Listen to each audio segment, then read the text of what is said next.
sermon was a summary or a synopsis of what Islam is and its general principles. And he knew this was the last thing he was going to say to the Muslims as a whole. And how did he end this sermon? Those who are here, pass this on to those that are not here. For verily it may be that the last one that hears my message may understand it than those right here among us. He gave a command to those Muslims to pass it on, and for those Muslims to pass it on, and for those Muslims to pass it on, until there was no one left to hear this message. This was a command he gave, the last command he gave to this ummah as a whole. And then what happened? He pointed his finger to the heavens and said, "O Allah, bear witness that I have indeed conveyed your message." And upon saying this, what happened? Allah revealed the surah, "This day I have perfected for you your deen, and completed my favor for you, and chose for you Islam as your religion." And the last statement that Prophet Muhammad ﷺ gave to us before this was revealed was that we must pass this message on. He gave us that duty. He took that duty that was only reserved for prophets. No one else, no other. If you don't believe me, go read Surah Al-Bayna about what was commanded of the other nations. No other nation was given this opportunity and blessing to pass on this deen except us. Because there are no more prophets coming. So the job falls on our shoulders. Qurans are not going to fall out of the sky and hit people when they're walking down the street. This job has now become ours. And just like if the Prophet Muhammad ﷺ had not done his mission, he would have been accountable before Allah. If we do not do our job of spreading this message of Islam, we will stand before Allah on the Day of Judgment. Don't be the person standing before Allah on the Day of Judgment and your neighbor that you've known, your co-worker that you've known 10, 15, 20 years come and find you and tell you, you knew this day was coming. You knew this day was coming and what was going to happen to me, and you did not say anything to me. And those people will complain to Allah about us. They will complain to Allah about us. Because we have the truth right amongst them, and we're not giving it to them. We need to stop hiding it in our masjids, in our homes, in our hearts, and we need to give it to the people. It's beautiful, trust me. Just hand it to them. Just hand it to them. I promise you they'll take it, because it's something that is so pure and pristine. And now forgive me for probably going over my time, and if we have time, I want to leave some time for questions and answers. I will be outside to take any questions and answers.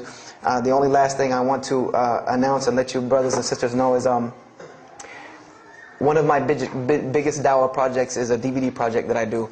And my goal is to put a DVD about Islam in the hands of every single person in the United States of America. Right now I'm working on Florida, and I have other brothers working in other places because people will watch a DVD. We did studies on this, and people will watch media before they'll read a book or before they'll listen to an audio CD. And alhamdulillah, through these DVDs we've gotten, I would say, an average about 2 shahadas a month. Because my personal contact info is on the DVDs, and people watch them and they call me and I converse with them, and usually most of them accept Islam. I just had a shahada the day before yesterday from Irvine, Texas, from someone who had bought the DVD and given it, a Muslim had bought it, gave it to his friend. His friend hated it or didn't want it, so he gave it to another person, and that person gave it to a co-worker at work who watched it and accepted Islam.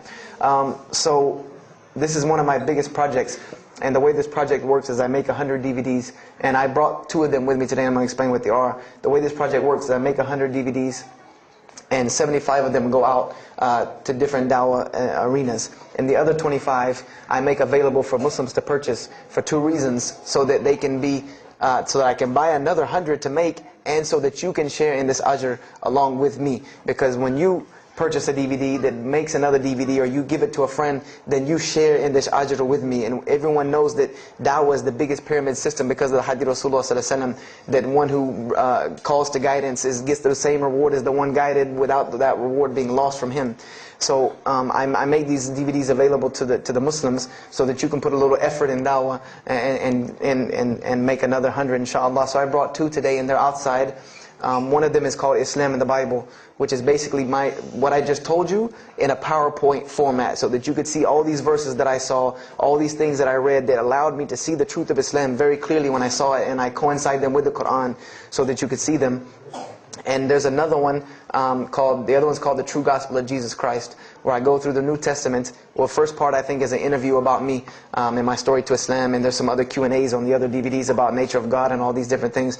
But it's a PowerPoint presentation about the New Testament and Jesus Christ, and how you can prove to someone that Jesus Christ taught Islam from the New Testament, from their own book, that they have to agree. They either have to believe it or reject it. And if you believe it, then you have to believe what I'm saying is true about Islam. If you reject it, then this is your book, not mine. So So, I try to use these two teaching methods, and they also can be given to non-Muslims because they're in a PowerPoint format. They're in a very educated format, and they're available outside for $10 each. So if you could, please don't make me take any of them back home, because they always hassle me about taking 200 DVDs on an airplane anyway. So please come and get them. And if you have any questions, my contact info is on there and everything. If you have any more questions for me, and my website and everything. I thank you for your time. And if anything has been of benefit, know that truly all good comes from Allah subhanahu wa ta'ala. And if anything that I have said is incorrect or hurtful or shameful, know that indeed that comes from my own nafs and my own lack of understanding. أقول هذا واستغفر الله لي ولكم فاستغفروه إنه هو الغفور الرحيم. السلام عليكم ورحمة الله وبركاته.